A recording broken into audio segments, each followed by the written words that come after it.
Welcome to the Pump Rules Podcast, the show where cast and connoisseurs come to talk all things Vanderpump Rules.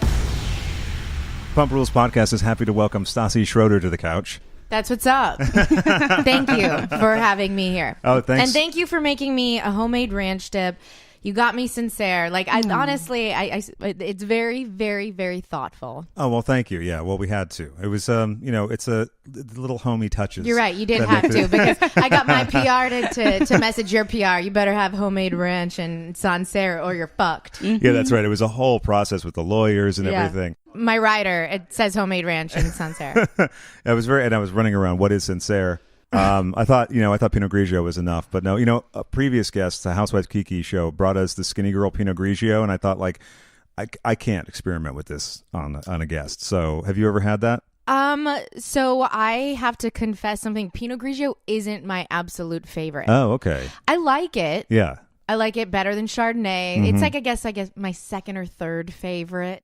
But Skinny Girl, it's not my favorite brand because it's a multi-million-dollar company, so it's not going to be good wine. They're not specializing in wine. Right. Let's be honest. It's like equivalent to like Barefoot.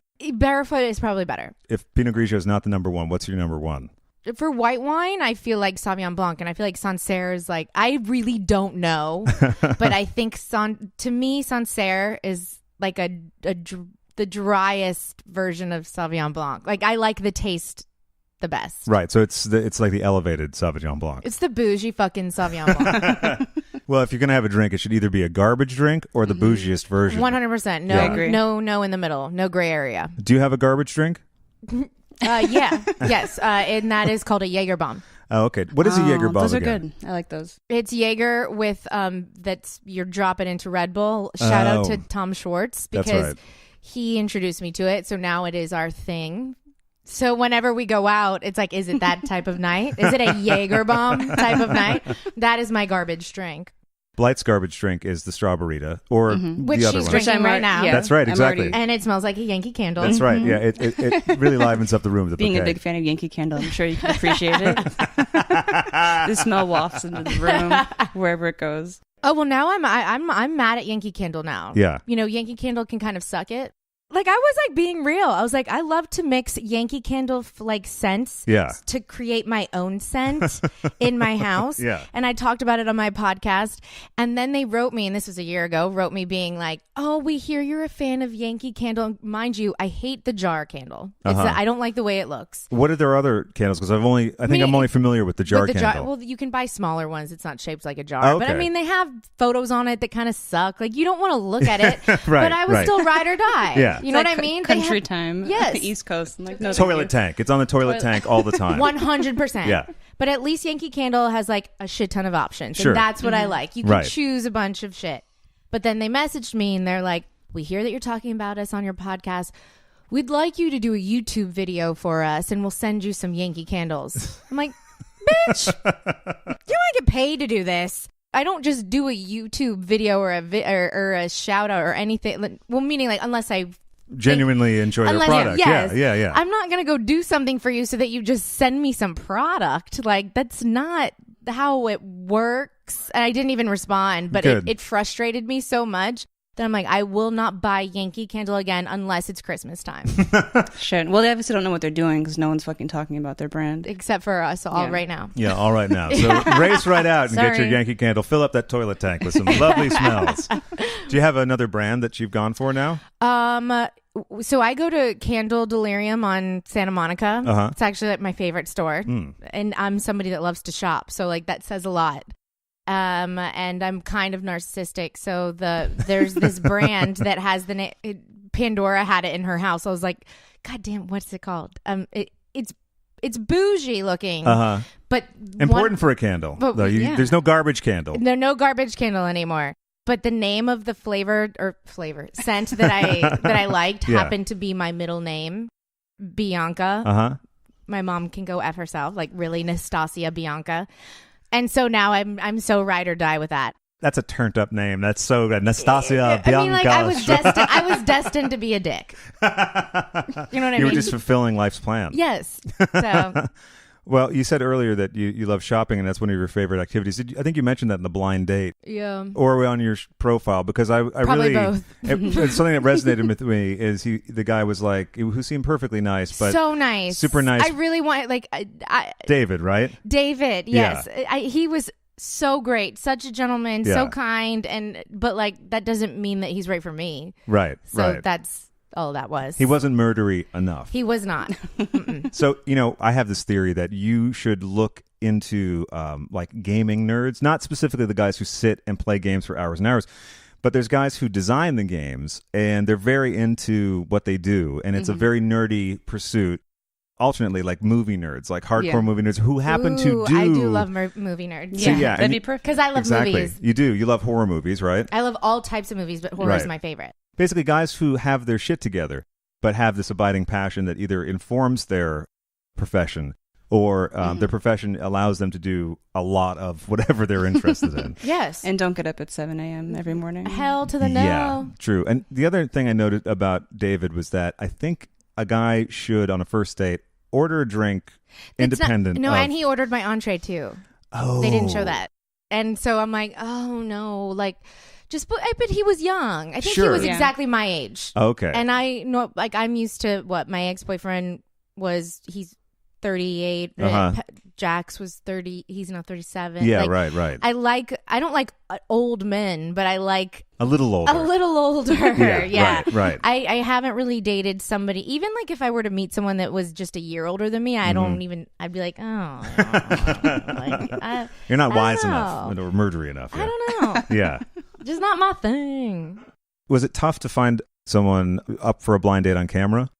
Yes. Yeah. I'm sure that was very Do you know awkward. how hard that is to ask somebody like, hey, I've never met you before, and we haven't even discussed like what our jobs and our careers are, Right. but like, do you think you could maybe like come on a national television show and film our first date? And by the way, the date might not go And well. it might not, and you might be edited to be like a piece of shit. You never know. I might like you. It's dating on a reality show is the hardest thing. I could talk about that for hours. Well, that's good because we got a lot of time to fill. So I saw you on Facebook Live either yesterday or the day before talking about the Bachelor recap. You said something about how dating is a lower priority right now because of how busy you are. Yes. Yeah. I think right away I was like right when I went through my breakup, I was so into dating. Mm-hmm. And then I liked a few people a lot and I got a little burnt. And so then I was like, I'm going to back off and I don't want to do this. And then when I was going on more dates, I'm like, I am bored by you. We're like the new people. When the show's filming hardcore and then when the show's airing hardcore, right. Those are our busiest times. So any free time that I have now over the last couple of months, I don't feel like meeting somebody new. Like that's not that makes me feel like my blood pressure is going to rise, not like I'm actually like having fun. Right. So like I want to spend time with people that I normally, everybody knows this. I already suck with like texts, emails, phone calls, like seeing people like much less like going on a first date. Are you kidding me? Like having to respond to that. It's too much for me. It's no fun. Dating's not fun. It really isn't. Right. It sucks ass. And the limited energy you guys have left over. Yeah. I can't be charming. I can't, like, I'm literally just like staring like a fucking Walking Dead zombie, like a walker. And I'm just like, whatever. Can I just order another drink? And then I'm just the alcoholic on the date. So then it's like a lose-lose situation no matter what. Listen, it's nice to meet you. I'm very tired. And I'm going to get another drink right now. Do you want something? If not, that's fine. I'm just going to have 2 more. Thanks. Speaking of romance, it was nice to see finally the season turn. For Katie and Tom? Yes. Been waiting for that. I've been waiting and waiting and waiting for that because I see that. Right. They have their own, like, I always, like, nowadays, I used to not. I used to be way more judgy. I still would like to think, I would still like to think I'm judgy though. Okay. I am judgy. But I used to judge different relationships and be like, well, you're not like this, so this isn't working. Sure. And what I've learned since like growing a little bit, but just like a little bit, like not a lot, like a little bit, is that everyone has their own version of what they think is a good relationship. That's true. And I watch like Katie and Schwartz and I see them so happy with their dynamic. that it's like, who the fuck is anybody else to judge that? That's like right. that makes them very happy. Right. So I'm just glad that finally viewers get to see them have this cute moment instead of just nonstop fighting. But that's what makes for good TV. Oh, of course. absolutely. It's It's nonstop fighting. When they were getting delivery and he said, like, all I want to do is like eat bad food and watch Pauly Shore movies with you. I was like, oh. It's so that's sweet. It was so sweet, yeah. They're sweet. They have so much in common. They really do. And that is really the ultimate goal, just to have someone that you can just sort of loaf around with. Yeah. That gets you. That has the same Yeah. sense of humor. The Right. same, just the same kind of like, I don't really know like what the proper word is. Guess Blythe would mindset probably be or- able to say Yeah. it. It's like, yeah, it is. It's like, so, It's the same likes and understanding of things, kind Yes. of. Like Craig and I are that way, and we're fortunate, but it's like Yeah. the same love of like music and movies and whatnot. So, but it is hard to find somebody that you can connect with like Fuck that. yeah, Like, it is. That's you know. incredibly hard, yeah. This segment brought to you by Nastasia Bianca Candles. Combine, contrast, relax with the soothing scents only Stassi Schroeder would claim as her very own. Top flavors include the enchanting aroma of Hidden Valley Secret, the complicated girlish glee of white wine summer, the bloodthirsty delirium that is pumpkin spice murder. Nastasia Bianca, the kind of candle you want to leave too close to the curtains. Nastasia Bianca, bougie candles, garbage prices. Nastasia Bianca, available now at all Smart and Final locations. Back to the date, you mentioned that you enjoy a sedentary lifestyle. Yes. And I appreciated you saying that, because especially in LA, people love to talk about going to the gym and everything. I have always thought about going to the gym. Not always, but every once in a while I'm like, I should probably go to the gym. And then I promptly do not do that. Don't do it, And yeah. embrace a sedentary lifestyle. yes. Well, that's why I laughed when he was like, he legitimately asked me this question. Are you excited that Runyon's finally open again? And I couldn't even like believe my ears. It was like, no. Well, you live in LA. You must love hiking. Hiking blows. You know what I mean? If I was to like have to, I'm gonna need my words. I mean, I have to work. I should work out. Okay, we all should work out. Yeah, we all should. We all- should be yeah. doing this. And I go through phases where like I will, if I start to work out, I'll become obsessed for like 2 months, and then I don't do it again for 8 months, and then it's a weird thing. Yeah. That's And me. so I guess then you understand. So I guess if we're gonna work out, being in nature is fun, but Runyon makes me want to kill myself because when you do Runyon, all you hear is people talking about their auditions and then a fucking script or like something that has to do with a fucking club promoter. And I'm like, I actually, no, this is worse than actually being at Equinox with everybody with a full face of makeup in their Lululemons. Oh, do they do that? A my full face God. of makeup at the... See, I haven't even been inside the gym. Oh, I so- love the vibe too, where it's like one time I was just getting my hair cut right on Sunset, and I walk out, and this guy, he accosted me. He was like, "Oh, look at you! Like you're going places. You should totally sign up for Equinox. Do you have a gym membership?" And did the full sales pitch, and he's like, "You can get discovered." You I'm like, let him do the full sales. I was trying to get You away are a from great him. person. I'm polite. There are people obviously who go there because they want to get noticed, but I'm like the type of person who does that is probably not going to really get into the movie business as they want to, because it's not how shit works most of the time. No, it's not. And it's more Yeah. expensive. So, like, honestly, like, go to Crunch. So anyone new to LA? Oh, LA.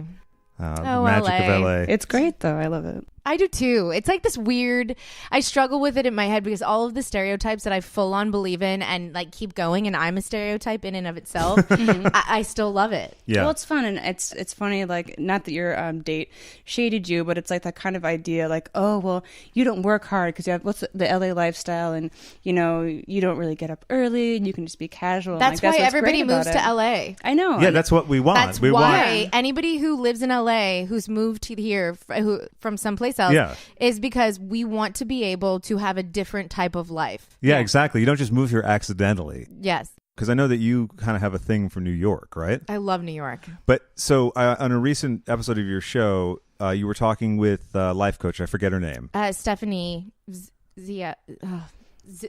Stephanie. Zia, yeah, but it's Stephanie. And Please, you were Zia. talking about how much stuff costs in New York. And we were just in New York for a friend's wedding. And even though we know New York is expensive, it's still breathtaking how much money just pours out of you as you have to do like three tasks. It's insane. It is. And for the square footage for a dollar amount is I don't even know. I don't like to ask anyone that lives out there because it just makes me sort of ill. I can tell you. I mean, just from when I lived there with Patrick. That's right. I moved out there for 6 months. I had to put 90% of my wardrobe in storage. That's how small it was. It was under 300 square feet, a studio apartment in the East Village, which it's a fun place to live. Sure. Okay, but it's not also the West Village, which is bougier. Oh, okay, so there's that. And that's that right. was The East is more bohemian, right? And, yeah. Okay. It's a little more grungy. But it's still it's hip, but it's grunge. It's grungier. Yeah. And that was $2,000 a month. Oh my God. Yes. Oh, man. But I feel like I love New York too, and when we lived on the East Coast, we'd always visit friends. But you think because you have so much there, everything's really accessible, but sometimes like you just want to get something at a bodega or like a coffee somewhere, and you can have like 25 options, but it's like hard to even get really what you want. Right. Do you know what I mean? Like I know you described it better, Craig, when we were talking about Well, it. because I find it frustrating that you can't get just like stuff at the supermarket easily. Like I don't even know where the supermarket is when we've been staying there. I get very displaced and like you can't get anything conveniently. Yeah, and No, everything I seems know what like you so mean. much more like work to Yeah. It is. I would have to walk to again, we talked about this earlier. I'd walk Grocery to the store, grocery. supermarket. Yeah, I'd walk to the grocery. I knew right. exactly, but they didn't have everything. So like Yeah. when I would want to look up recipes and things like that, I couldn't get everything at that one place. So then I would have to go walk farther and farther and farther to the Whole Foods to get something else. It's hard to live in New York. It is. And I didn't even have to really live in New York because I didn't have to pay for anything, and I was just figuring myself out. Sure. So I feel like I can't even, I can't speak for New Yorkers at all. The good thing about your situation is that you get to go to New York a fair bit, right? All the time. So you get to have the perfect New York experience because Yeah. when we would visit, it'd be great. We'd go visit our friends, stay 3-4 days. Right when I was about to get exhausted with it, we'd go. So, and you go and you do some shows and stuff like that, and then you stay with your friend Taylor, right? For the most part, I Yeah. do. It depends. Like this fashion week, I didn't, and I regretted it. I thought like, oh, well, I went for fashion week. I'm like, I have so much luggage. I have so much shit with me. Right. She lives in a 1-bedroom with her girlfriend. Yeah. Like, I know that, and I'm staying for a week, that like my energy might be off. Like, you know how it Totally. Yeah. it yeah. is. Like, I don't want to infringe on people. That was like one of the worst trips ever. But I in was a like, way, it's probably good you were on your own because you got really sick. yes. But I feel like maybe I got sick because I was by myself. Oh, that could be. That's a dark way to think of things. Well, I just know that I prefer, when I go to New York, I want to be with my best friends that are there, not be in a hotel room by myself. The other great thing about LA is, to me, I like a not so city. Like this is a big suburb, really. I don't like downtown, but to me this is, and I grew up in a suburb, so this is just sort of like a elevated suburb to me. Everything's leafy. You can drive to everywhere.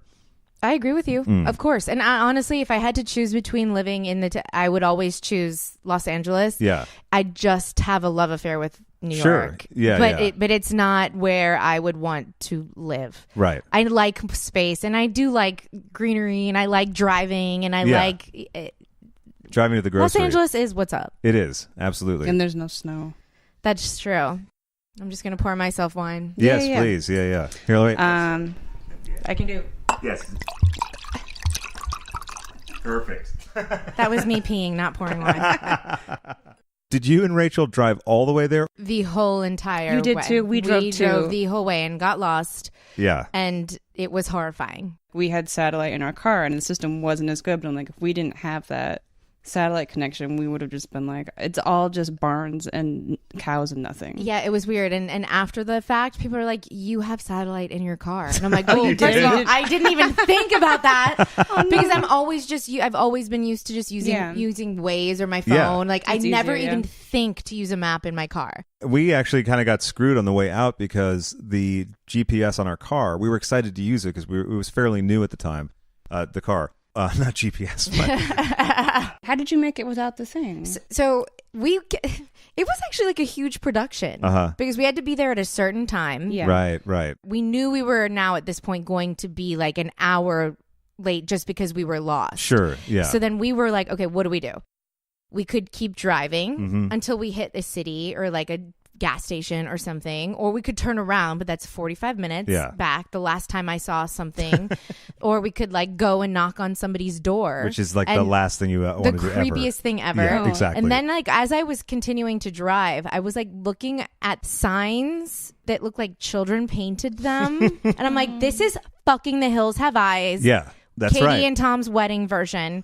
I'm so scared. There's like a small little library that's closed. There's like all of these like little mini things that are everywhere. General stores, like one was like cash store. I'm like, does that mean it doesn't take credit cards? Like, what the fuck is going on? And but it was also like a shack. Yes, they're all shacks. And a closed shack with children's handwriting. But it was all children. There were so many children's handwriting. Go back before it is too late. Yeah, that's what it felt like. Yeah. So I'm like, what do we do? Okay. How many songs have we listened to? I'm like, most songs are like 3.5 minutes or something like that. Yeah. How many songs have we listened to? Go back on your fucking Spotify or your playlist or whatever we've listened to. Okay. If we're going this many miles an hour, then it's probably like, if you're going 60 miles an hour, it's normally like 1 minute, like for 1 mile, like, or whatever, or like something like that.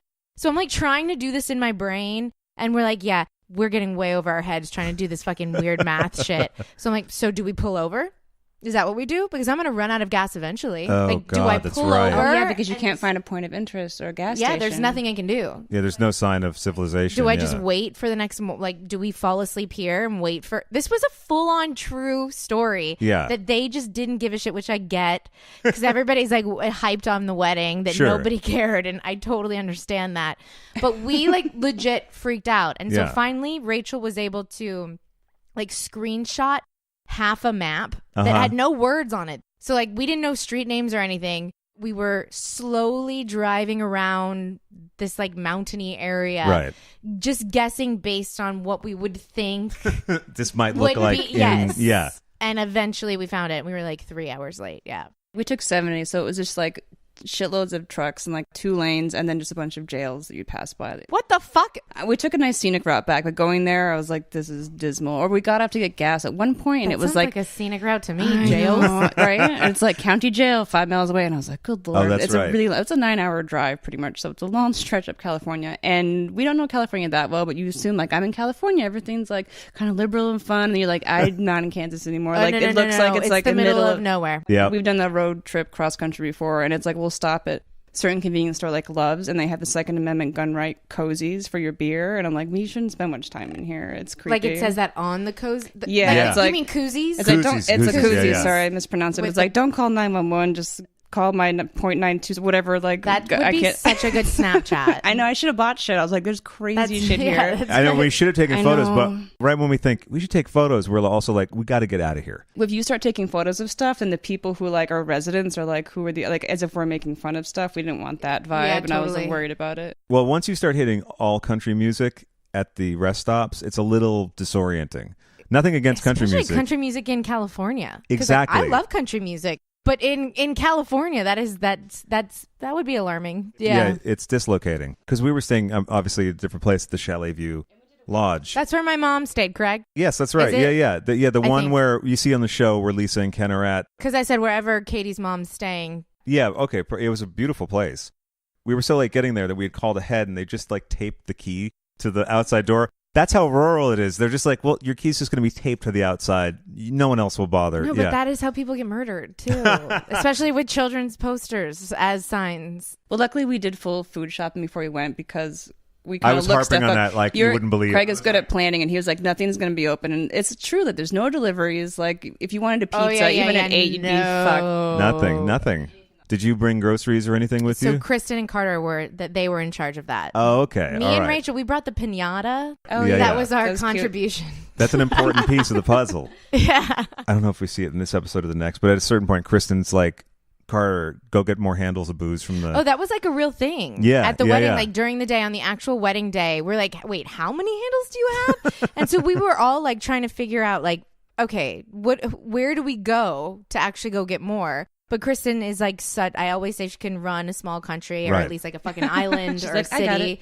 She's like figuring shit out. Yeah. I don't even know if she actually, I mean, I assume she figured it out because we didn't run out of alcohol. But I was like, I'll let you handle this. Yeah, Kristen really has a skill for running the show when there's a lot of moving pieces. Yes. She's good at figuring shit out too. Yeah. Problem solving. Yes. You guys were trying on your bridesmaid dresses, and There was a funny scene where they show Kristen trying on the dress, but she has her little like Sutter's Home mini wine bottle that she's drinking, and I'm like keeping the tradition on with what Stassi had at work at Sir, and then sticking it in her little dress pocket. Yeah, we can't go anywhere without alcohol. We have a problem, but we admit it. No one could call us an alcoholics first. Like we fully admit it. You've embraced it. And when you ran down everyone's personality disorders, I offered myself up as the alcoholic. I would have preferred to be any of the other ones, honestly. Really? I would have preferred to be known as the other ones. Than like a sociopath or... Okay, yeah. You know what? It's dangerous. Yeah, that's true. It's edgy. It's murdery. It's murdery. It's dangerous. It's sexy. It's like I'm a sociopath. Like, yeah. Instead, I'm like, oh no, I'm the town drunk. This segment brought to you by Alteration Express. Alteration Express, the only place to go when you need same-day service for discreet pockets in your bridesmaid's dress that are just right for travel-size wine and liquor miniatures. Alteration Express, La Cienega Boulevard, West Hollywood.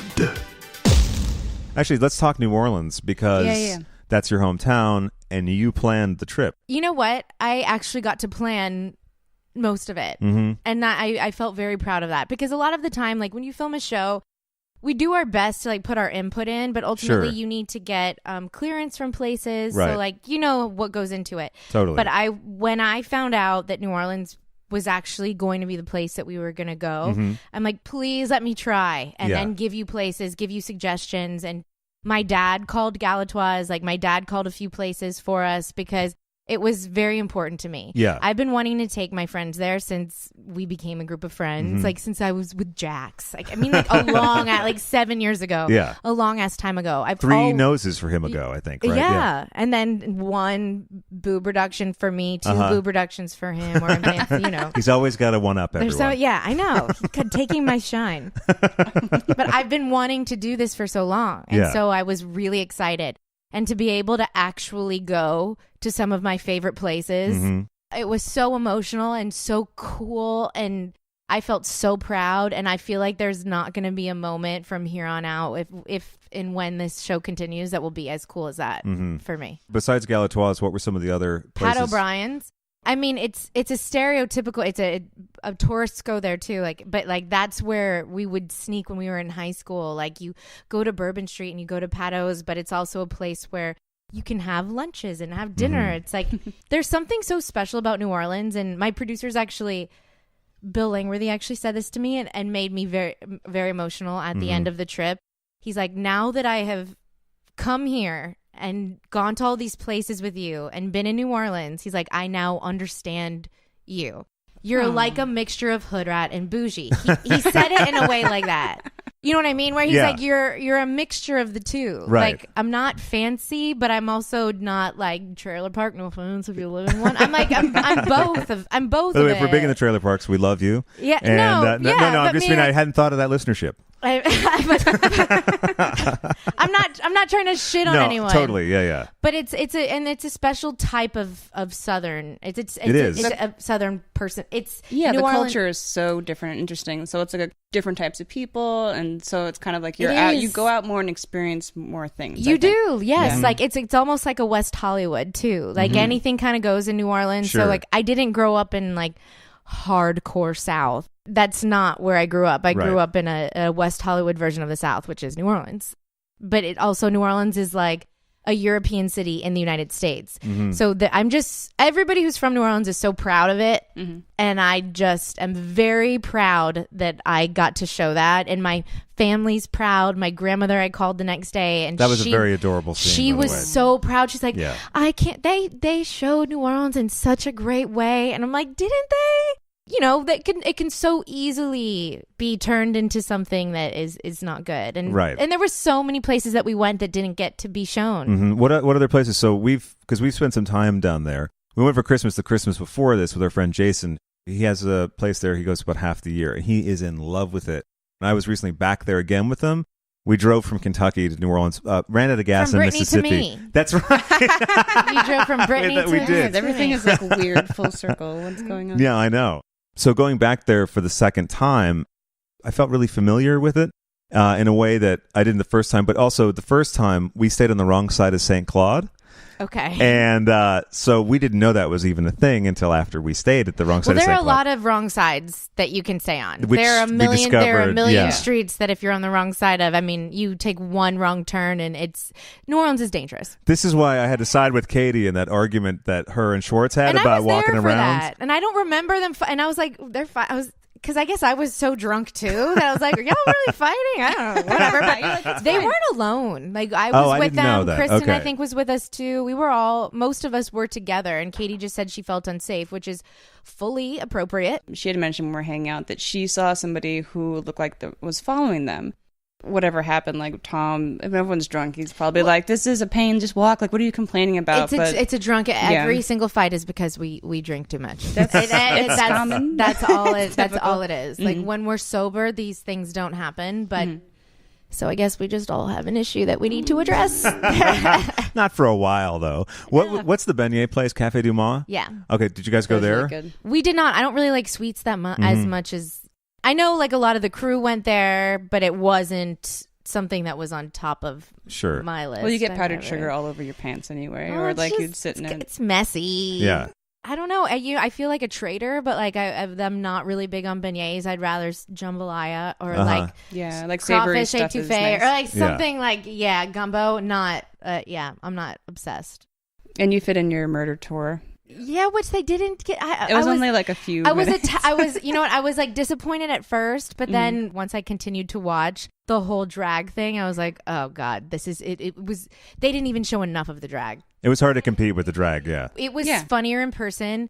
It was more intense in person. Like it was, they committed so hard to their characters. It was so entertaining. I was like, don't show the murder tour. Don't even mention that we did anything. Honestly, like just show more of the drag. Like that was hysterical. Yeah, and don't cut back to Lisa at Sir planning her new fucking menu. Like just really? no. Cabbage soup. This is riveting. We'd like to see what's happening in New Orleans, please. The best was then the Katie O'Malley, which poor Katie O'Malley, we've really sort of gone for her on this. But when the whole Katie O'Malley, the other hostess who's like, Katie She was in one of the last New Orleans episodes. It cuts back to the restaurant. the and girl Lisa's walking in. that Lisa was questioning. I know who you're talking about. I've just never fully met her, I think. So, but now I know who you're talking about. at what point did you hear the fighting going on when you're sitting in the doorway? Was that your room that you were sitting in the doorway of? So that was my room. Okay. And this was the drag, obviously the drag night. And I was so hungover from the night before that I was hungover every single Vanderpump trip we go on. Yeah. Now I have mastered what to do because I've discovered the hangover patch. And there's this like party pill that you can get from Whole Foods. So you take that the night when you start your first drink. Uh-huh. And then I put this like patch, like I'm like like it's like a nicotine almost. Okay, yeah. On your skin, and I double up on them, and I haven't been hungover in a really long time. What's in it? Is it like electrolytes? And... Well, it's my healthy aunt who's like only into all natural shit gave me it to try. So it's like a homeopathic. I don't know what any of the. Do you put it right over your liver? You can put it wherever you want. I just feel That's a like good this idea. is the best. I don't know. This just felt right. This area. What's that? Is that where my liver is? Liver's up here so more. It's my right, so I can describe it to listeners. My right over my hip, right? That is appendix. Then kidneys up one, and then or is liver? Fuck, I don't know. But in that area, kind of, right? Yeah. Yeah. So now I don't get hungover, but so I was hungover the whole entire trip. Those fucking damn hurricanes. I was like, yeah, let's go hard. Sugary drinks like a motherfucker. Those grenade drinks, like The they'll put hand you. grenades, like it's all the same. But I just wanted everybody to like get Fully, yeah. just let's all just do it. You're going to be having grain alcohol when you're in New Orleans. You have to prepare for that. 100%. It helps that the food is so hearty. But this is also a thing. I think I took 2 bites of food the whole trip. Oh, yeah. And yeah, that's yeah. also, so that night, the second night when the drag thing happened, Yeah. they had to keep me, like, we were like waiting in the lobby. The girls are in the lobby Yeah. and they like come up and I had to be kept there. My friends had to like keep me up because I was so hungover and just starving because when you're filming, even though like we order and we have food in front of us, I'm talking so much that I forget to eat. Right. And so like I was hungover, I'm starving, the headache is pounding, and I'm watching these drag people come like, are you fucking kidding me? This is hysterical. But then finally I'm like, I have to go to sleep. I was the first person to go back to my hotel room. So I take off my makeup, get in my pajamas, all that shit. And then I'm like, I'm in my bed for what feels like a long time. Yeah. And I hear just yelling in the hallway. And I'm like, no fucking way. I'm like, no way. No way. Yeah. And I open up the door and I see 2 dudes in half drag because their wigs are off. Yeah. And Carter. And they're fighting about, like, the best thing they got is, like, fighting about Sia. Yeah. And I'm just dying because I'm like, they can't even come up with something clever. Like, it's all about, like, who looks like Sia. Yeah. And that they got mad that Carter made that dig. Yeah, I'm like, yes, he got so much more mad in person. It was so funny. It was so real. The best seat in the house. I really Yeah. did. I love it, Jackson. Brittany's like, I have to go out there and defend Kristen. He's like, no, you don't want to get involved. This is a 10-year battle with Tom and Kristen. Like, I'm not going out It there. You're honestly not is getting like involved. the smartest move. Yeah. It's the Yeah. smartest thing Jax has ever said. It was the most protective thing. And it was Yes. also so sweet, too, that Brittany was like, but I just don't feel right about them talking about Kristen, and she's not there to defend herself. No, It's it's true. true. You know, she's not used to reality TV yet. Because I was sitting there like listening to it, and I'm like, fuck, I want to say something because, like, you know, I really don't like that they're ganging up on Kristen. Sure. But I'm like, you know what? Her boyfriend's there. He's to defend her, and we're filming a fucking reality show. This is what happens. This is the deal. This is what we sign up for. We have to Yeah. do it. So ultimately, we'll be able to like come together and be like, they were saying this. Da, da, da, da. Yeah, yeah. But Brittany is so kind and so not used to how that works. But Yeah. yeah. Well, at least I think it was later on in the evening when things kind of cooled down a bit. Jax was like, so are you sober enough maybe to go apologize? And Tom is wasted. And he's like, yeah. It's a perfect idea. Great idea. I love that she said, no. You have a smoky eye. I can't get into this with you with a smoky And eye. one eyebrow was like big, was higher than the other. It was just weird, and we were both now at this point like sober-ish. Yeah. Because yeah. you know when you're hungover to the point where you can't drink. So like I was like I'm not sober, but I'm sober Ish. Yeah. for the yeah. most part. My most sober normally actually. Yeah, there you go. And comparatively with Schwartz Yes. in the room. And Katie was like the same way too, and he comes in trying to apologize, and it was just like, it's okay, like just do it tomorrow. Like it right now is like it's not the time. Yeah. Like Katie was actually like, you don't have to right now. We can Right. talk about this another time. And then when I started talking, even in real life, it was funnier in real life, and I still make fun of him whenever this comes up because the way that he threatened me, it was hysterical. He's like, really, Stassi, you want to fucking go there? I know shit about you. I know shit about you. And I was like, by all means. So we had like a camera crew around us. I'm like, by all means, what do you know about me that nobody else does? Like, yeah, let's go there. And I'm dying laughing in Katie's bed.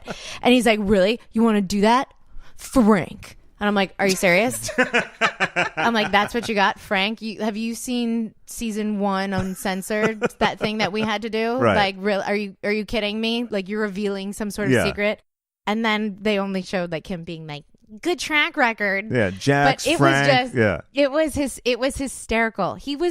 I've never seen him so drunk for so long. Uh-huh. He was wasted out of his mind the whole entire New Orleans trip. He does not. I don't think he remembers any of it. Katie says that he hasn't even watched the New Orleans. He won't episode. watch it because he came on with Jackson. Like, you maybe should watch this because this may be therapeutic to like see what you did, and we're not trying to like force this on you. But if you want to kind of redeem yourself and talk about it, here's an opportunity to do so. But he's like, no, it's fine.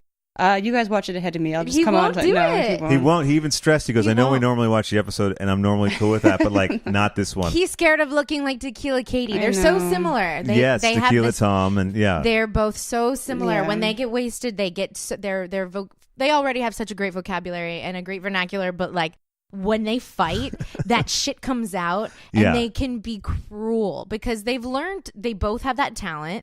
And when you put two people like that who both love to party, have fun, and Yeah. drink, like I like to party and have fun and drink. I don't have the same ability as they do. well, they're So- honing each other's ability all the They time. are. They're like a knife sharpener. They are. Yeah. Yes. But like Schwartz won't watch it. And I'm like, you need to watch yourself be Tequila Tom. Like, this isn't fair to Katie. It'll help. Totally. It'll help him. Yeah. I mean, it's kind of having to face stuff. I think so too. I totally agree. He may be making it worse in his head than what it actually is, because I remember like a month ago he was like, I mean, I said some horrible stuff to Dodie, and he listed a couple things, and I was like, ooh, and he goes, I don't know if they're going to include that though, and I go, Tom, what show is it exactly that you're Yes. talking about? They're probably going 100%. If you're scared of them including it, it's going to be included. That's probably the first thing that was like, oh yeah, this is making the cut. I swear Yes. to God, he's been in hiding for like 3 weeks. No, yeah, he's scared of it. And I can say this because he's one of my best friends, and I love, granted, I love, obviously, Katie more. Sorry, Schwartz. Katie's my best, whatever. But I love Schwartz so much, and I'm so close to him that I'm allowed to say what I have to say. Yeah, absolutely. I don't think he minds. No, either. He doesn't give a shit. He's been really good about, like, I sort of laid in on him about the therapy thing. I thought it was wrong the way that he handled it on the show when he comes home and he's like, hey, Katie, listen, my therapist and I have come to the conclusion that you're the problem. So that's great, isn't it? And he's like, what's going on? Yeah. Blah, blah. I felt bad later. I was like, hey, buddy, sorry, I hope you didn't. And he was like, no, that's what you do, and that's cool. That's what you do. This segment brought to you by Therapy. Therapy. Go once, be fixed forever. Therapy. Take it from someone who knows. Actually, so let's go back further in the season to the initial bridesmaids gathering.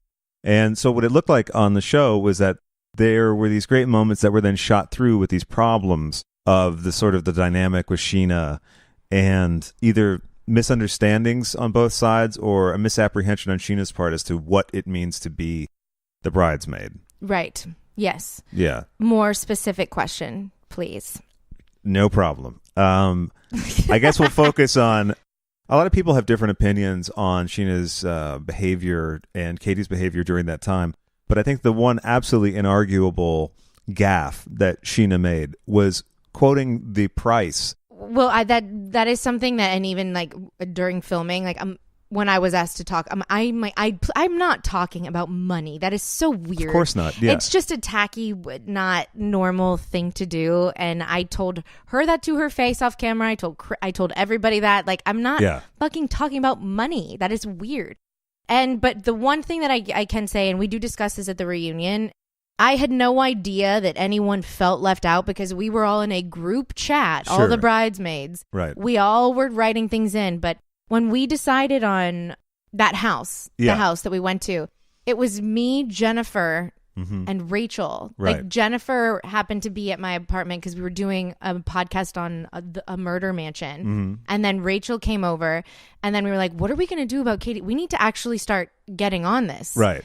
And so we were calling different places, coming up with different ideas. At that moment in time, Kristen wasn't involved. Okay. Kristen wasn't involved whatsoever. But at that point in time, you can't exactly like text message like 400 people being like, so we're like calling all these different places and we're trying to figure out like what's going on. Like, then it's too many cooks. You and they're like, maybe you should do this, maybe you should do that. It's just easier just to handle it with the least amount of people. So Jennifer and Rachel and I were just at my apartment calling, trying to find numbers. And then eventually we had like a group bridesmaids lunch that wasn't filmed. Actually, it was at the Grove, and we decided who can do what. And I specifically wrote in that group chat, which I think every single one of them would be able to find and screenshot, anyone can contribute in their own way, in any way that you can. Meaning, if you don't make as much, I'm not going to expect you to pay this amount of money. Sure. Like, of course. Yeah. Whatever. Like, whoever, contribute in any way that you can. Right. With sometimes a non-financial way, like, I'll arrange the flyer or whatever it is. Like, I'll check the place out ahead of time or whatever. Yes. But so Sheena making such a big deal about it, and maybe it was wrong for me and Kristen to just assume, because we three have the same job, that it would be the same. That was maybe wrong. That was wrong for me to assume then. This segment brought to you by the Bears of West Hollywood. Coming this summer by Bravo. When we went in, when my folks visited for the first time, my mom loves the show. Sandoval was there and Ariana was working as well, but Sandoval's behind the bar, so there's a bit of a barrier. He came out to say hi to my mom, and it was very nice, and he made a round of drinks for everyone. But the second then he gets caught. That's the thing. The second we all turned our head away to be like, okay, well, you get back to your thing. It was incredible. I'd never seen movement like that. It's like everybody's waiting and then they all run up. I would think it'd be very nerve-wracking. Me, Katie, and Kristen went to dinner at Sir and sat in like the most, like a nook. A nook. Oh yeah, I saw that photo. You guys met the Long Island Medium. Yeah, she was there. That was cool. That was really cool. Hair so much. Like, and her nails. Like, she's such a character. Because Brittany was working, so like we're like, okay, we'll go in and like we'll have like and it was an early dinner. Yeah. And when one flash goes off, then and I'm like, I can't complain because I walked in here freely. Sure. I've done this show, and everybody who's coming up and asking for a photo, I'm thankful for. Yeah. But But it that just doesn't changes mean, the atmosphere. It does, because then there's like a line. Sure. And then it's like, well, shit. Now I actually can't sit and talk to my friends. I can't actually like eat. Like I can't.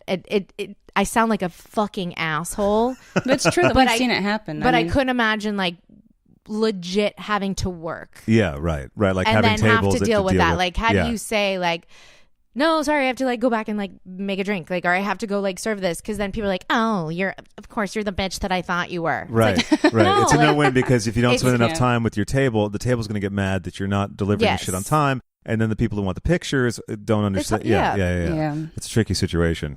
And some people come up 2 or 3 times. They'll come back. Or you know what, I will say this, and I hope everybody listening pays attention to this.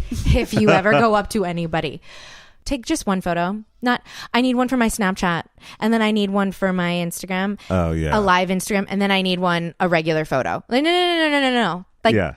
you get one. You Right. get one. Come on. There are people that literally are like, no photos. Like, you can't do that. Or like a group of girls that rotate their phones. You guys, just fucking text each other the photo. And I can say this because I go up to people, like when I see people on The Bachelor, I'm like, can I have a photo with you? Yeah. And I don't make them take 1,000,000. I'm like, one shot. If I don't get it, then it's like, then it's nowhere to be seen. And I feel like I'm imposing at the time. I'm like, I if I don't feel have that something way to say, I'm like, too. I'd love a photo, but if it doesn't happen, it doesn't happen. If it and does- I'm yeah. like, Yeah. and then there'll always be somebody who's like, wait. Oh no, take a video too, because I have to show my friend who Yes. like lives somewhere, Yeah. and like I want them to see my face with your face in a photo and a But video. if you did that for every single person, none of us would be able to like have any sort of life. And I sound like, and I realize that I sound like an ungrateful bitch. No, but the people, but it's a selfish thing, and they don't see that it's imposing too much on the person, because then those are the type of people too that get mad that you're not accommodating them. And I'm like, can you think outside of yourself for 1 minute? yeah. I think. Well, I mean, I heard Shep Gordon, who was Alice Cooper's manager, talking with Michael Douglas.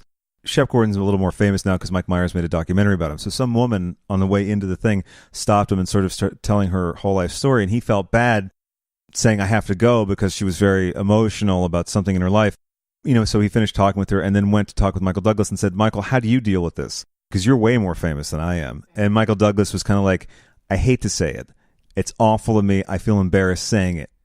But sometimes you just have to close it off and you act like you don't see anyone, because if I didn't do that, I wouldn't have anything left for myself. Yes. And you can't control how people feel about it anyway. There's going to be somebody who can get 5 photos, still be disappointed in something, or like that they didn't get what they wanted out of the celebrity. You can't control that at all. I still feel badly, no matter Sure. what. No, I'm waiting for the moment where I feel like Rihanna and I'm like, fuck off, no photo. I'm waiting for that moment. I want to have that moment. You have to have that private jet ride on tour and then invite fans and just party. And so it's like only like an hour long jet ride thing, and like that's it. And then it's like time off. Okay, now let me. But I'm also somebody, I like to be alone, so like I Sure. really like my alone time, and I like my privacy, and like it's an oxymoron to say I like my privacy when I'm on a reality show, but I get my alone time still when I'm on a reality show, and it's just like hard when you feel like you have to be on all the time. Sure. It takes a lot out of me to even like come do another person's podcast. Yeah. Because it takes a lot out of me to do my own. Well, it just takes ranch and wine. Well, you guys figured out. Well, we know you've got to make it Exactly comfortable how for. to- I mean, yeah. it's not like Schwartz is dying to talk And now about. I will be having like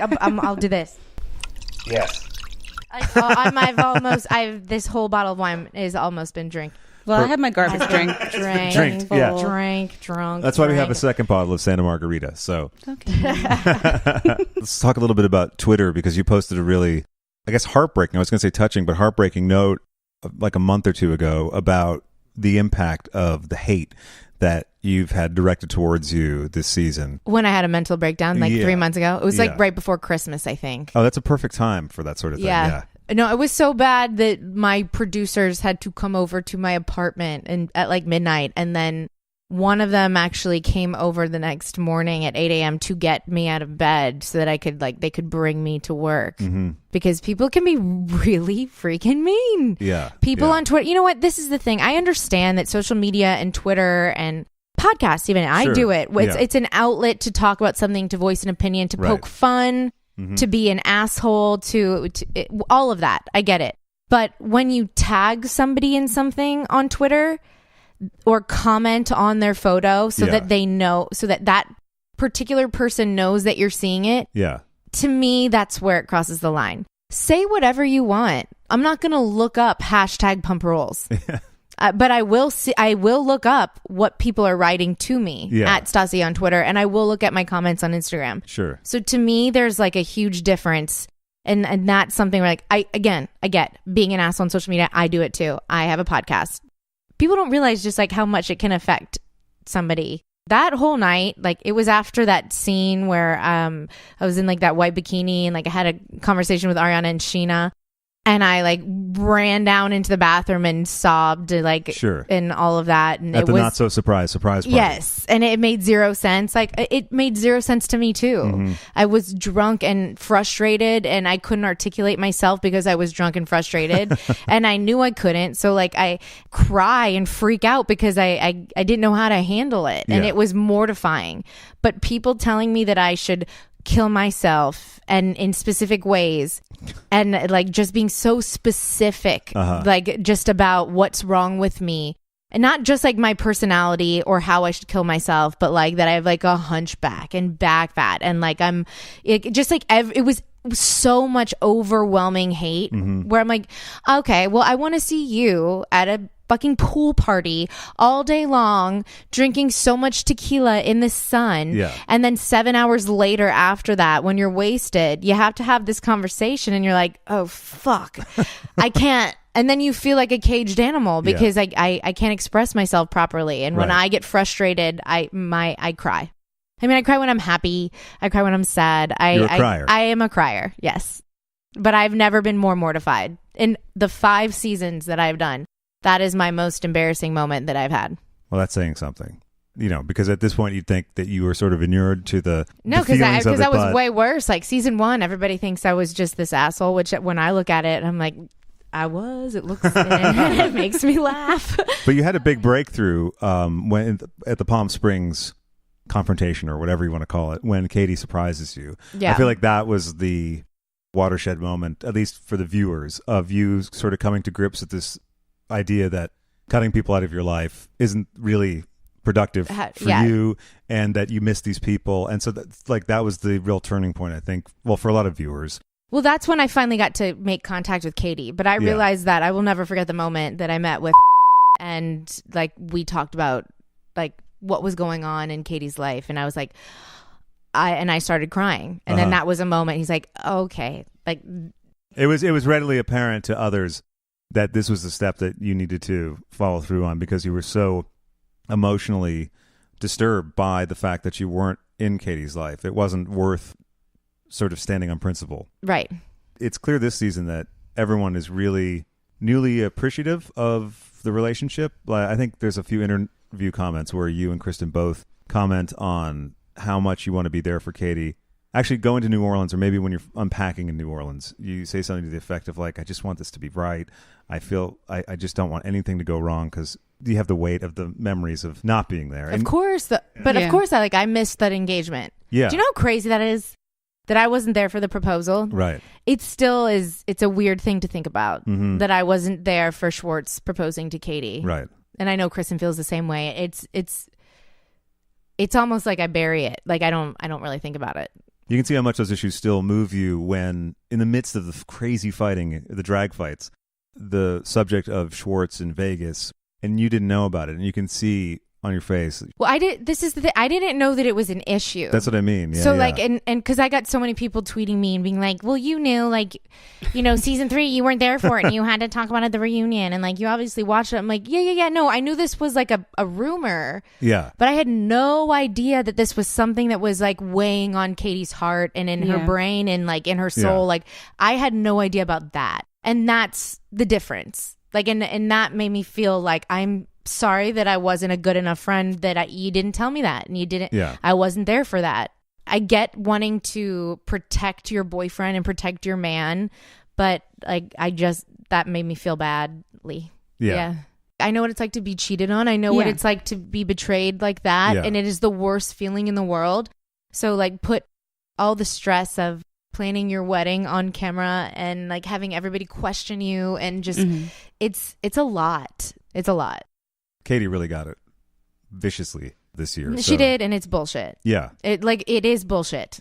It's bullshit the way that she was portrayed. I get and I'm not blaming editing because it's not that. Like, we're not unfairly I don't like when reality people say that, and sometimes I will accidentally say that, but everything that we've done on camera, we've chosen to say or do. Sure. Like, Katie did all of that on camera. I said and did all those things on camera. Mm-hmm. You just don't see the whole story. Right. And you can't with any reality show. So it's not like we have producers or editors that are out to get us. You just can't show everything. And that's just why I feel bad for Katie, because it reminds me of me season 1, when it's you're seeing me at the worst a few months that I've had. Yeah. Where I'm just trying to figure it out.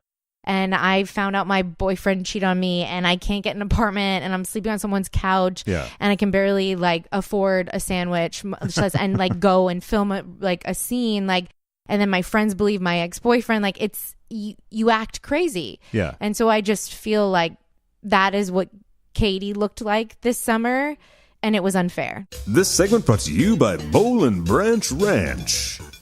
The leader in luxury sleep goods is bringing the kitchen to the bedroom and turning sour cream into sweet dreams with Bowl and Branch Ranch. Bowl and Branch Ranch. Available only online and at select pharmacies. Bowl and Branch Ranch. The only sleeping aid made for dipping. Order now and use code Stassi to pay 20% extra. Bowl and Branch Ranch. During the surf photo shoot, I really loved watching you and Kristen have a clearly hungover lunch together. And I'm not incorrect in that, right? You were definitely not incorrect. Kristen was way late. Well, granted, Kristen is always late. Well, she's helping everyone else get their stuff together, so she's going to be late. That's true. You're right. You're right. Yeah, but she was way late. And yes, we were just trying to order and it was the worst hungover restaurant. It was weird ass food. And I'm like, oh my God, just can I have some chicken tenders? Just something. It couldn't be any sunnier. And Kristen removes her sunglasses and winces. She can't. She's like, I can't keep my eyes open. Yeah. And you expressed something that I've felt so many times with the menu. I want an iced tea, a water, and a cocktail all at once. And all the liquids. All the liquids. And then Kristen solves the problem with an alcoholic Arnold Palmer. Yes, it's brilliant. See, I told you she can run a country. Yeah. What are your needs? I'll figure it out. Well, you had that great, sexy photo shoot that your hairstylist Tracy produced, which I am terrified of seeing. I feel like I'm about to get so much backlash. No, really? Sure. You say that everybody's a skank and all this. Now you're the skank. I'm sure you use all those photos for your OkCupid profile pics, right? There's a heavy eye roll, listeners. If you're not, you can't see that right now. Eye roll and a half mic drop, a mic dangle. A mic dangle. Yeah, so for your dating profile, you're going to use the nude bodysuit or... You got to put yourself out there more. Trying to get you back. I felt like I had lost 3 pounds since the breakup. So I was feeling a little more sexy and fit. So it's I just had to put it out there. Yeah. But I am terrified because it looks like I'm a hooker. So no. No, it looks like you're doing a sexy, unique photo shoot of your own. I mean, it is a full-on celebration of you. No, I'm kidding. A celebration of you. I'm scared. On a recent interview, and I can't remember if it was Facebook Live or on your show, you said that you go to bed thinking about clothes and you wake up thinking about clothes. And my favorite was that sometimes when you're in an in-depth conversation with someone, you're really just thinking about clothes. Yes. And I know that feeling so well, not with clothes, but other things. So you're very much into clothes. I really have a problem. Most of my money goes to clothes. And but this is the thing. I might die tomorrow. So why not? I'm not one of those people, and I struggle with this in my brain. I'm because I admire Tom and Ariana, and we brought this up at the reunion, or somebody, Andy Cohen did. They're like, why haven't you just changed apartments? And he's like, fucking rent control and all this stuff. And I'm like, holy shit. I'm like, wow. Yeah. You're saving so much money. That is so smart. But then the way that I think is I might die tomorrow, and then I didn't get to enjoy any of the things that I worked for. Sure. And pretty much the reason why I go to work is so that I can buy and think about like the shoes and purses and outfits I'm going to put together. Like Yeah. I live for it. I wake up in the morning and the first thing I do is like check Revolve, my app. And like, I just think about, I go into my closet now that I have an extra bedroom that I'm turning in, that is now a closet. It's an extra closet. Oh yeah, I thought it was going to be your office space, but that's It's both. There isn't. Is It's like everything. Because Katie made me the nicest thing anyone's ever done for me. She like redid a desk for me, and so in my aesthetic, like a little marble top that's like with rose gold and gold, like that she painted, and it's beautiful. So like I can have my podcast stuff there. I have a sofa that turns into a bed, and then I have bookshelves that have like shoes and purses. Like so, it's like my girl fantasies live, everything that I want, like just out there. Yeah. And I know that it can seem frivolous and it can seem like I'm being wasteful, but again, I might die. So then like I never got to experience that. Yeah. And I think about outfits all the time. And that might make me the worst person alive, but I love getting dressed. I really do. It's an interest you have. I mean, it's It's something you're it's who passionate you are. about. Yeah, it's a passion. Even when I go to sleep, like people make fun of me because I have like my matching pajama sets, but I'm like, it makes me feel differently. Sure. Like going to sleep in this, I mean, the way that you dress and present yourself it's how you're going to feel about yourself, like for the day or so forth. And, it helps your self-esteem a lot, I think. yeah. And the fact that you're able to do that now and enjoy it is really important to live the life that you want. Yeah. And then it ties into your career because you go to New York Fashion Week and it's something that you talk about on your show. So really, it's a very productive interest. Joan Rivers has always been my idol because I've always admired somebody that has a passion for clothing and style and fashion, but knows how to not take it so seriously. Yeah. And granted, she was a comedian and an actress, so she knew it was the perfect like hurricane or tornado or storm or whatever the fuck you want to call it of like talents in one person. And there hasn't really been anybody like that since. And I don't know if there ever will be anybody like that. But she's been the person that I've aspired to be. Well, that's a good icon to aspire to.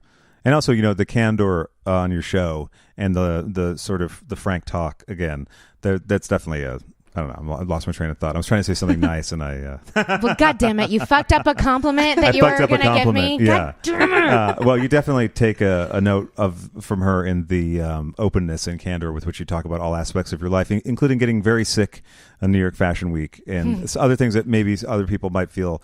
I shouldn't say that. I think you're a really champion of saying the things that maybe you shouldn't say. Yeah, and very relatable. And opening up to with your Ask Stassi portion of your website and on your podcast, I think is great to be able to help others and be a voice for people and relate to others' problems. I really appreciate you guys saying that, especially because the way that we all met was from like just listening to like shit talk, which I do. So like I appreciate that more than now that we've all become like friends and all that stuff. I appreciate that. It's a huge compliment coming from both of you guys because you listen to radio, you watch TV, you look at websites, like pop culture, like so that's a huge compliment and I really appreciate that. But I am so angry with the way that like news and things, the way things are written and talked about nowadays, that everything has to be so PC that I'm hoping that I can maybe help swing it in the opposite direction. And even if it gets me in trouble, which it does, sure, then fuck it, then fine. The people that like, then they just, I just feel like people are so sensitive nowadays that nothing's personal. Like we shouldn't, when people go to a stand-up, and then they get mad at the comedian for making a joke about something because they have a son or an aunt or an uncle that is what they were joking about. I really want to try and swing the pendulum over to the other side, especially if I get to do about clothes. If you're going to watch stand-up, you can't get offended by anything. Or like a Don Rickles or Joan Rivers or something where the insult is the key to Yes. everything. That's yeah, the premise. in comedy, Yes. it's different. And some people don't get it. They're like, why can that person say this and I can't? It's not a news show. It's not CNN. It's not Fox News. Like, you're not watching something for information, like for an informed opinion. No. And that's what I say about my podcast too. I'm like, I am the last person to give advice about anything. Yeah, and being a public figure too is hard enough. And then also in like the political landscape, I know you were talking about that on your show with Jackie Schimmel, I think, and a lot of the award shows, and people like, I don't want to hear like, their statement on politics. I just want to like veg out and relax and hear about like the awards and movies and like that arts and culture aspect of it, which I get. But it's hard you too and because Craig you like that. Yeah. Well, Which I appreciate that. I appreciate that you guys like that. Everybody wants something different. But it can be hard out of because it's like, entertainment. this is good, but then you have some people who aren't into it, and then if they do the opposite thing, there'll always be people who complain about it anyway. Like, it's kind of You can never win. yeah, No. it's a no-win situation, but best to always be yourself, I guess, and put across what you want to. That's Is exactly actually, you know what? That is actually the most important takeaway from anything. If you are just actually true to yourself and you just fucking word vomit the shit out of it, then Yeah. that is the best way to go about anything, Yeah. honestly. And my take on all that stuff is like Howard used to say to people when they'd call in and be like, I don't like what you said about this. And he said, listen, just don't listen to the show. Yeah. Don't listen to my show. If you don't like what I say, then basically fuck off.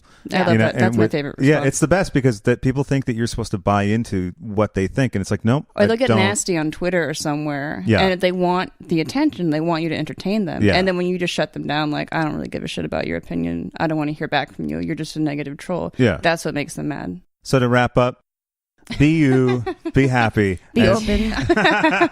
Don't hide who you are. Live your freedom, everyone. There was a kids special from the 70s. I wasn't alive then, so I don't know. Free to Be You and Me is the name of it. Oh my And God, so what was check that out There on was a YouTube, little, There was kids. a little song. Yeah, wasn't it sounds like it sounds like a song that I feel like I've heard. Yeah, it was Marlo Thomas and a bunch of Harry Belafonte. It was like a big special for kids in the 70s. Maybe it was a reference I heard in like an old time movie. Probably, yeah. It's old. I'm old. So there's that. Yeah. Stassi, thanks so much for joining us. It's been a delight. Thank you guys for having me. And thank you for making me ranch dip and feeding me Sancerre as well. Our pleasure. Our pleasure. Find us on Instagram and Twitter at PumpRulesPod or go to PumpRulesPodcast.com for more information.